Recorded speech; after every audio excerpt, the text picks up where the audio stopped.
Good morning. आज मी सकाळी सकाळी तुपाचा राडा घातलेला आहे. ही 1 महिनाभराची साई साठलेली आहे. मी 8 दिवस झालं ढकलते त्याला, उद्या करण म्हणून.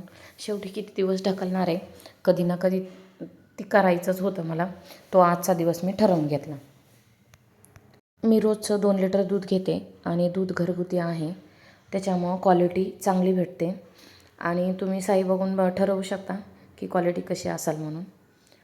घरगुती दूध कधीही चांगलंच असतं पिशव्यांपेक्षा, केमिकली दूधपेक्षा चांगलंच आहे. आज आपण काय काय ऐकतो, बाहेरच्या केमिकली गोष्टी जेवढ्या अवॉइड करता येतील तेवढ्या अवॉइड करा मुलांसाठी. माझ्या मुलांना तूप खूप जास्त आवडतं आणि दूधही खूप जास्त आवडतं, त्याच्यामुळं तूपही चांगलं निघतं आणि दूधही नशिबाने घरगुती भेटतं आहे, तर घेतो आहे आम्ही.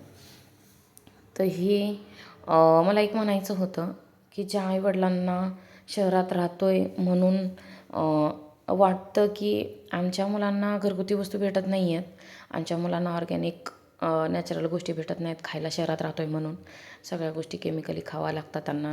गावाकडच्या मुलांना भरपूर नॅचरलीच खायला भेटतं, त्याच्यामुळे त्यांच्यात आणि आपल्या मुलांमध्ये फरक राहतो. तसं नाही, स्ट्रॉंगनेसमध्ये तसं नाही. आपण जर ठरवलं तर आपण सगळ्या गोष्टी आयुर्वेदिक ऑर्गॅनिक खाऊ घालू शकतो आपल्या मुलांना.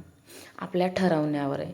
ॲटलिस्ट ज्या जमत आहे त्या तरी गोष्टी आपण नॅचरली खाऊ घालू शकतो आपल्या मुलांना घरगुती. तर तुम्ही हे ठरवा, मुलांना जेवढं जमेल तेवढं घरच्या वस्तू खाऊ घालण्याचा प्रयत्न करा. Okay, bye bye. Like, share, subscribe नक्की.